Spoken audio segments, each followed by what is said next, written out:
नमस्कार, इतिहास पर आधारित श्रृंखला सच का सामना में आपका स्वागत है।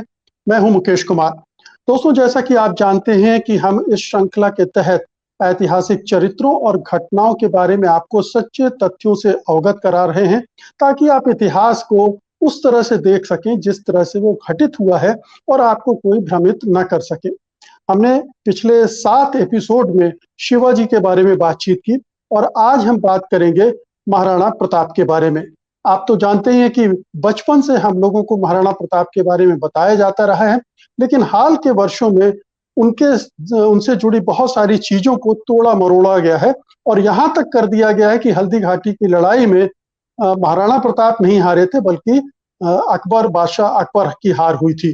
तो ये कितनी सच्चाई है और इससे जुड़े कुछ और तथ्य हैं, कुछ और जानकारियां हैं कि ये लड़ाई हुई ही क्यों थी, इन तमाम चीजों पर बात करेंगे। और इन चीजों पर बात करने के लिए हमारे साथ हैं जाने माने सामाजिक कार्यकर्ता और इतिहास के जानकार प्रोफेसर राम पुनियानी जी।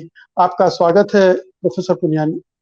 मेरा पहला धन्यवाद सवाल आप। तो यही जी मेरा पहला सवाल तो यही है कि बुनियादी तौर पर महाराणा प्रताप और अकबर के बीच झगड़ा क्या था?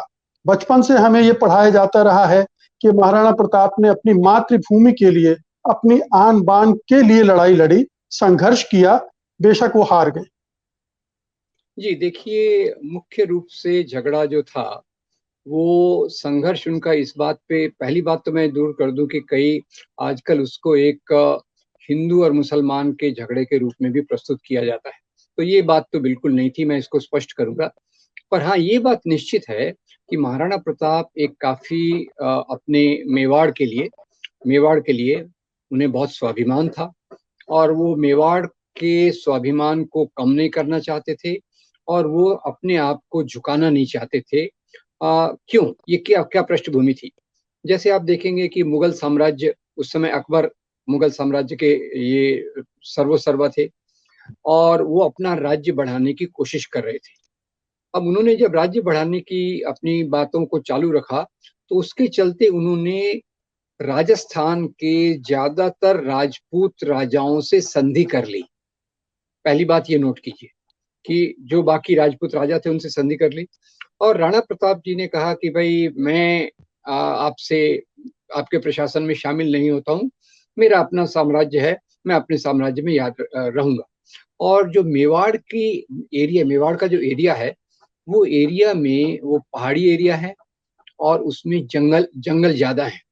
तो इसलिए किसी भी सेना के लिए आसान नहीं था जाकर मेवाड़ पर ऐसे ही कब्जा कर लेना। तो अकबर ने जैसे बाकी राजपूत राजाओं से संधि की, गुजरात को भी जीत लिया, उसकी उसका नजर बंगाल और बिहार पे भी थी, बाद में पंजाब पे भी उसका क्या, वो बाद की बात है। पर शुरू में तो उन्होंने, राणा प्रताप जो कि एक राजस्थान के एकमात्र राजा रह गए थे मेवाड़ के, जिन्होंने उनके साथ मिलने से इनकार कर दिया। तो उसमें अकबर ने पहले अपने बड़े अधिकारियों को भेजा और जो उन अधिकारियों की श्रृंखला में एक दो तीन, तीसरी बार जिसको भेजा वो बड़े इंटरेस्टिंग कैरेक्टर थे। तीसरी बार उन्होंने भेजा टोडरमल को। टोडरमल को भेजा कि आप राणा प्रताप से कहो कि वो हमारे प्रशासन में मिल जाए। अब उसके बाद में बहुत सारी कहानियां गढ़ी गई, अपमान हुआ नहीं अपमान हुआ वगैरह वगैरह। पर मुख्य बात से ये याद रखिए कि अकबर की तरफ से भी राणा प्रताप से जो पहले बात करने गए थे वो थे राजा टोडरमल। अब राणा प्रताप ने इनकार कर दिया। तो अकबर को तो अपना साम्राज्य बढ़ाना था, तो अकबर ने उसको फौज लड़ाई के एरिया में ले जाने का फैसला किया और अकबर ने वहां सेना भेजी। अब अकबर सेना भेजने वाला, ये बात राणा प्रताप जी को पता चल गई। तो उन्होंने पहले से जो चित्तौड़ और हल्दी घाटी वहां का एक थोड़ा प्लेन एरिया है, वहां उन्होंने जी उसको एरिया को पूरा साफ कर दिया कि भाई यहाँ कोई उपज नहीं होगी, मुगल फौजों को रसद नहीं मिलना चाहिए वगैरह वगैरह। वो पूरी तैयारी के साथ थे। इधर से अकबर ने अपनी सेना भेजी। अकबर की सेना को देखिए, अकबर की सेना में है सेनापति राजा मान सिंह, और राजा मान सिंह के साथ हिंदू सिपाही भी है, मुसलमान सिपाही भी है, दोनों हैं। ये सेना इधर से आई और राणा प्रताप के साथ जो सेना थी, राणा प्रताप की सेना, यानी मान सिंह की, ऐसा अंदाज है मान सिंह की जो सेना थी 5,000 थी और राणा प्रताप के पास 3,000 की सेना थी। इस सेना में उनके दो बड़े सेनापति एक का नाम राम शाह और दूसरे का नाम हकीम खान सूर। तो इनमें करीब 1000 अफगान सिपाही ये राणा प्रताप के साथ थे। खैर, अब युद्ध हुआ और जो वो युद्ध में एक से लेवल तक अकबर आगे आए, राणा प्रताप उसमें बिल्कुल कॉर्नर हो गए और उन्होंने रणभूमि से पीछे हाट कर ली। और इस यही हम पढ़ते आए हैं कि राणा प्रताप वहां से भागकर गए, जंगलों में सालों साल तक रहे और उस बाद में फिर से उनका संघर्ष हुआ। तो पहली बात मैं जो नोट करना चाहता हूं, जो ज्यादा महत्वपूर्ण है, वो ये कि ये हिंदू मुसलमान की लड़ाई बिल्कुल नहीं थी। दोनों तरफ हिंदू हैं, दोनों तरफ मुसलमान हैं और ये लड़ाई हो रही है। अच्छा, फिर कुछ सालों तक अकबर ने अपना ध्यान इधर से हटाकर पंजाब के लिए दिया। 12 साल तक वो पंजाब में बिजी था और फिर बाद में फिर से वो आए और फिर से उन्होंने ये बातचीत की। राणा प्रताप ने तब तक अपनी नई राजधानी काबिल बना ली और उन्होंने फिर से इनकार कर दिया। अब मजा इसके बाद आता है। इसके बाद राणा प्रताप जी की मृत्यु के बाद अमर सिंह राजा बने और अकबर के बाद जहांगीर, वो जो शहजादा सलीम और वो जो आप जी बहुत रोमांटिक जी फिल्में देखते हैं उनके का ये वो राजा बने। नायक। जहांगीर जी जहांगीर ने थोड़ा सा नरमाई बरती। क्यों? अकबर की शर्त क्या थी कि आप मेरे साथ मिलोगे, मेरे दरबार में मुझे अटेंड करोगे और पूरी सेना के साथ मेरे साथ जुड़ोगे। जहांगीर ने कहा ठीक है कि आपका एक तो पहले जो अकबर ने उनको कहा था कि आपको मैं 5000 का ओहदा दूंगा। अब ये 5000 जैसे आज रैंकिंग होती है, जी लेफ्टिनेंट कर्नल, कर्नल, लेफ्टिनेंट, वो तो ज्यादा सब लोग जानते ही होंगे। मैं आपको 5000 का ओहदा दूंगा, अकबर ने कहा। अब जहांगीर ने कहा कि भाई हम आपको 10,000 का ओहदा देने को तैयार हैं और आप निजी रूप से मेरे दरबार में आने की कोई जरूरत नहीं है, पर आपका जो बेटा है वो 1500 घोड़ों के साथ, अश्वसेना के साथ हमारे साथ रहेगा। इस बात पर दोनों का समझौता हो गया, दोनों की दोस्ती हो गई।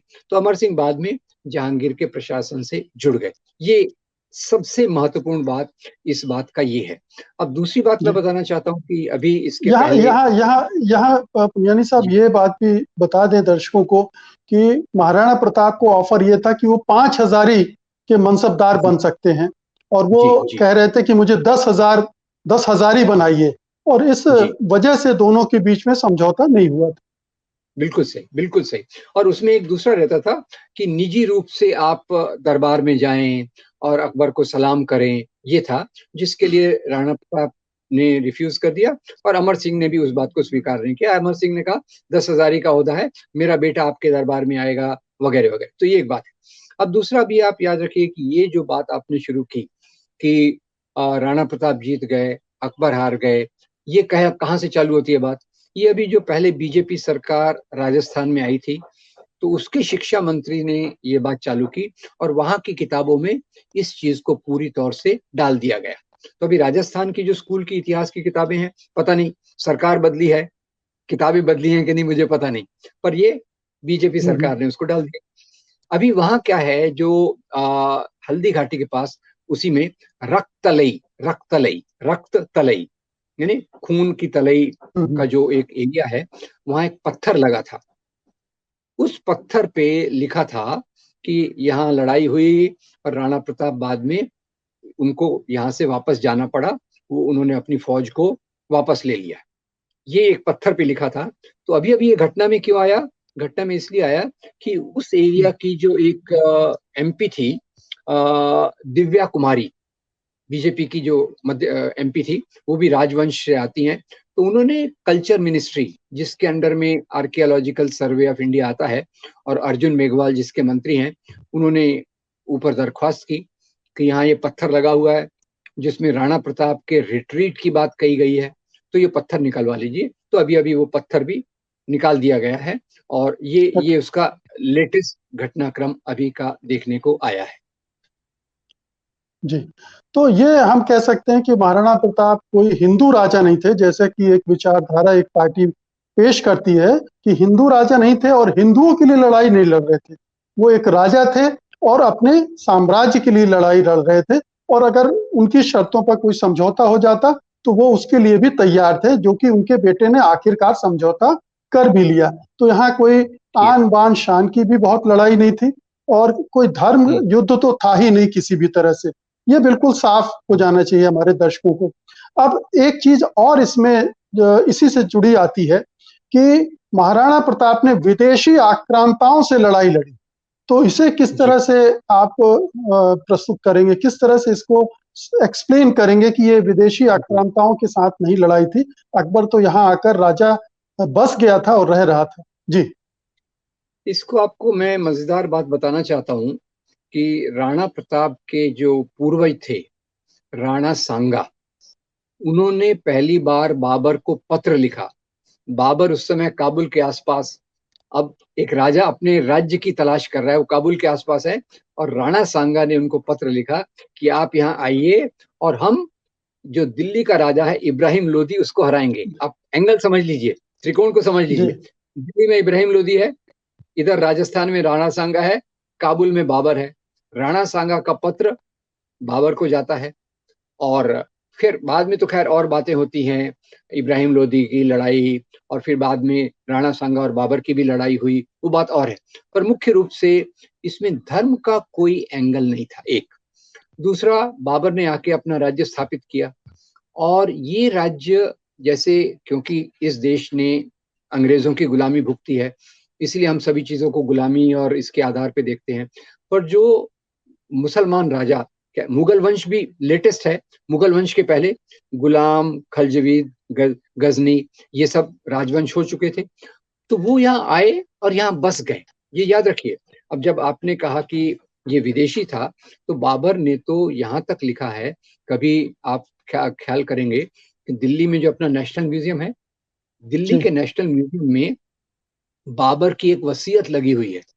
उसमें बाबर अपने बेटे हुमायूं को लिखता है, बेटा हुमायूं, अल्लाह का शुक्र करो, इतनी अच्छी धरती पर राज्य करने का मौका उसने हमको दिया है।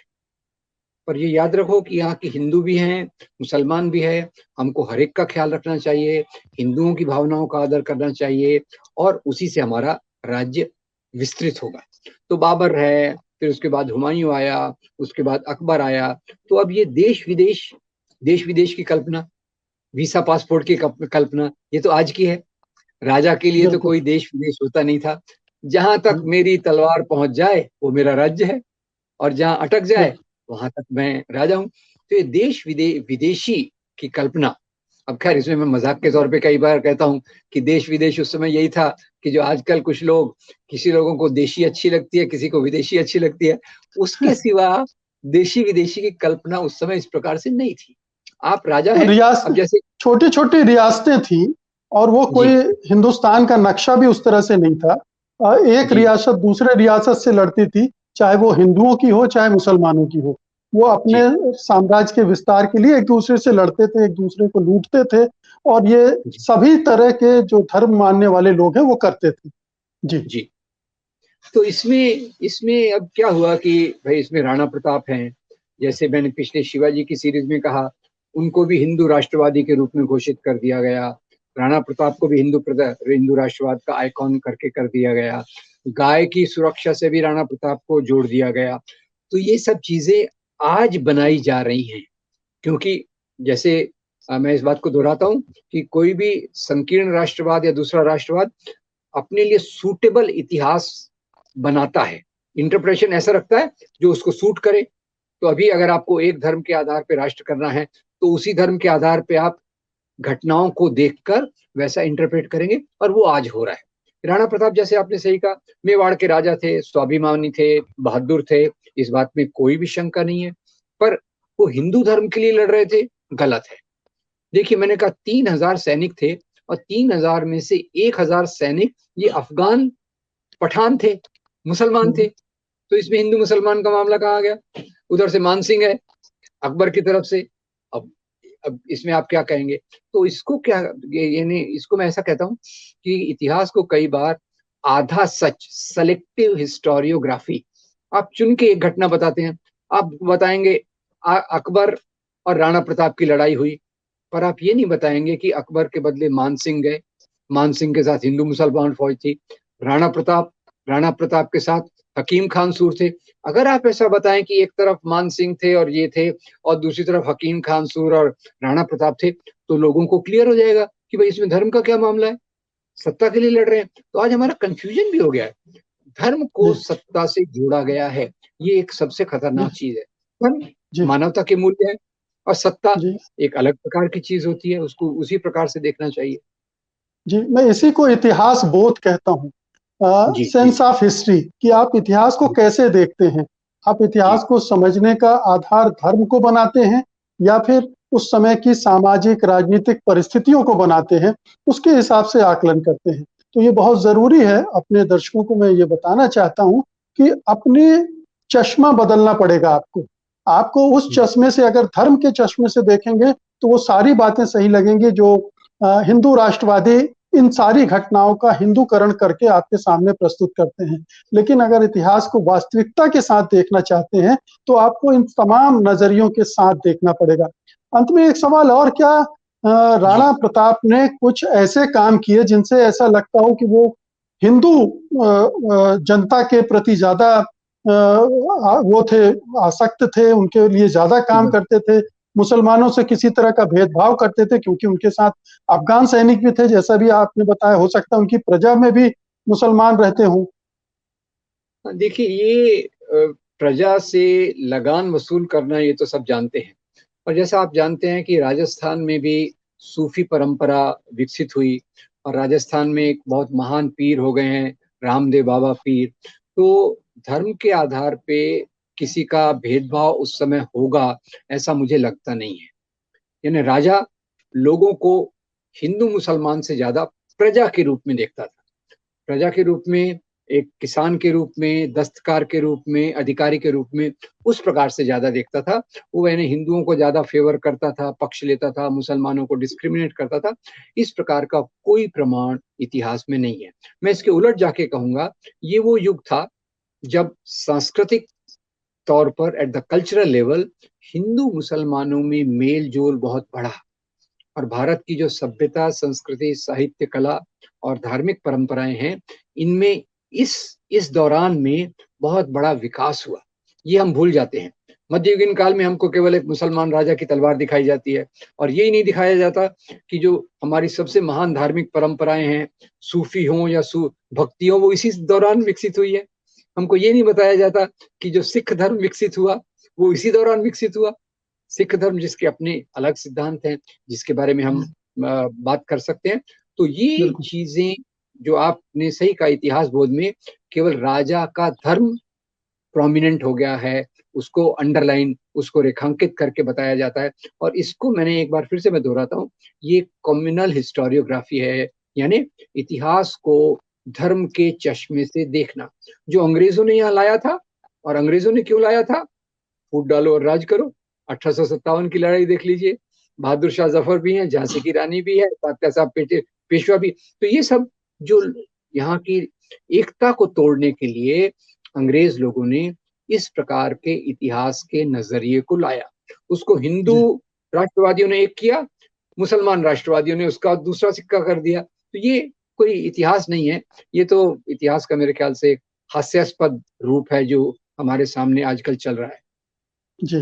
तो दोस्तों, ये थी महाराणा प्रताप पर वो जानकारी जिसको जिसके आपको पता होना चाहिए था, होना चाहिए, क्योंकि अक्सर इसे तोड़ा मरोड़ा जाता है और हम चूंकि तथ्यों को नहीं जानते हैं, इसलिए जिस तरह के प्रोपेगेंडा हमारे पास आता है हम उसे उसी रूप में स्वीकार कर लेते हैं और मान लेते हैं कि ऐसा हुआ होगा। लेकिन महाराणा प्रताप की लड़ाई, महाराणा प्रताप के अपने उद्देश्य क्या थे, उनकी किनसे लड़ाई हुई थी? अकबर से, मानसिंह से।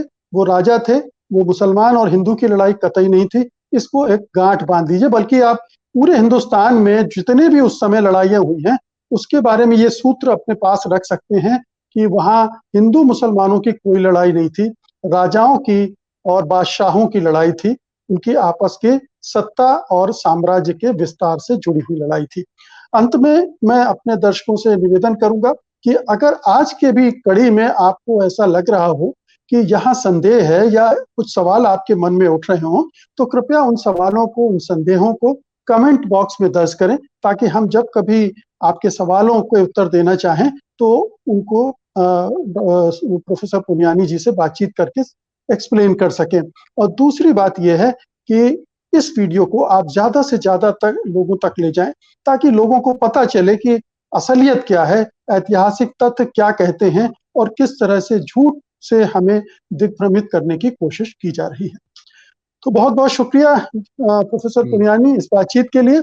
और जाते जाते दर्शकों को यह भी बता दूं कि अब हम टीपू सुल्तान पर सीरीज शुरू करने जा रहे हैं, तो अगला एपिसोड हमारा टीपू सुल्तान पर होगा। बहुत बहुत शुक्रिया आपका। नमस्कार, धन्यवाद। सत्य हिंदी का ऐप डाउनलोड करें गूगल प्ले स्टोर पर।